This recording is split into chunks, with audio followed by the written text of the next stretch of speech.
घाबरायचं नाही रे. मराठवाड्याला आपल्याला माहित आहे, जेव्हा महायुतीचं सरकार आलं, मी मुख्यमंत्री होतो त्यावेळेस मराठवाडा वॉटर ग्रीड, पत्रकार मंडळींना माहित आहे की मराठवाडा वॉटर ग्रीड जे आहे हे भासण्यात गुंडाळलं होतं महाविकास आघाडीने. पण जसा मुख्यमंत्री झालो मी आणि देवेंद्रजींनी तात्काळ त्याला पुन्हा चालना दिली आणि मराठवाडा हा दुष्काळवाडा म्हणून जो शब्द आहे तो आम्हाला पुसायचा आहे. या ठिकाणी पाण्याचा जो दुर्भिक्ष आहे, पिण्याच्या पाण्याचं संभाजीनगरमध्ये, त्यावर देखील आम्ही 2700 जवळपास कोटी खर्च करतोय आणि पाणी योजना पूर्णत्वाकडे नेतोय. अनेक विकास प्रकल्प या ठिकाणी आम्ही केले, त्याच्यामध्ये मी जात नाही, आपल्याला सगळं माहीत आहे. आणि म्हणून जेव्हा मी मुख्यमंत्री होतो तेव्हा एक कॅबिनेट देखील आपण मराठवाड्यात घेतली होती आणि संभाजीनगरला. म्हणूनच यामागचा उद्देश एवढाच आहे की मराठवाड्याला न्याय दिला पाहिजे. मराठवाड्यामध्ये शेतकऱ्यांच्या पाठीशी उभं राहायला पाहिजे. हे देखील आम्ही या मुख्यमंत्री स्वतः देवेंद्रजी, मी, अजितदादा, आम्ही तिघांनी मिळून ठरवलं की सगळ्या अटी शर्ती बाजूला, तुम्हाला ते सगळं माहीत आहे, अटी शर्ती नियम बाजूला ठेवून या ठिकाणी शेतकऱ्यांच्या मागं आम्ही उभे राहिलेलो आहे. आणि त्यामुळे मी आपल्याला मनापासून सगळ्यांना शुभेच्छा देतो. आता इथं मोठं मध्यवर्ती कार्यालय सुरू केलेलं आहे. याचा अर्थ प्रचार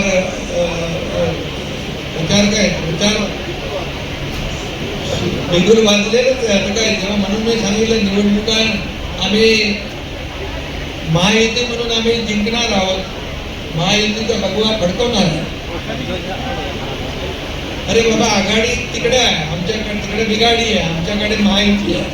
त्यामुळे आम्ही महायुती म्हणून जे केलेलं काम लोकांसमोर आहे आणि त्यामुळे लोक काम करणाऱ्यांच्या मागे उभे राहतात. काम जे करत नाही, फक्त टीका करतात, जे घरी बसतात त्यांना कायमचं घरी बसवतात. आणि म्हणून आम्ही फील्डवर काम करतो. पुरात देखील तुम्ही पाहिलेलं आहे. आम्ही शेतकऱ्यांच्या बांधावर गेलो, त्यांना तातडीची मदत दिली. जे जे त्यांना तातडीचं पाहिजे त्यांच्या मागं त्यांचे हसून पुसण्याचं काम महायुतीने केलं, शिवसेनेने केलं आहे. निवडणुकीत वचन दिलं, निवडणूक झाल्यावर विलंब सोडली, असं नाही. बिलकुल मिळणार, 100% मिळणार.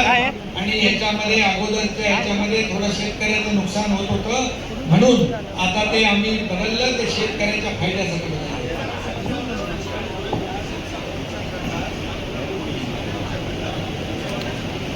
सर, मी एकनाथ शिंदेकडे आहे. त्या दिवशी सगळे बैठकीला होते, ओबीसी समाजाची बैठक होती. त्यांना आम्ही काय निर्णय घेतला तो सांगितला, त्यांनी वाचला, तो त्याचं वाचन केलं.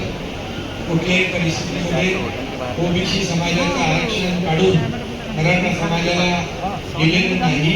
मराठा समाजाच्या ज्या कुणबी नोंदी होत्या त्या नोंदीवरून त्यांना कुणबी प्रमाणपत्र दिलेलं आहे.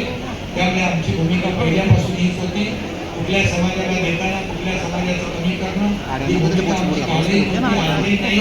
परंतु मला एवढंच सांगायचं आहे की या बाबतीमध्ये या बैठकीमध्ये सकारात्मक चर्चा झाली. मग दुर्दैवाने मोर्चा काढण्याची आवश्यकता का पडली मला माहिती.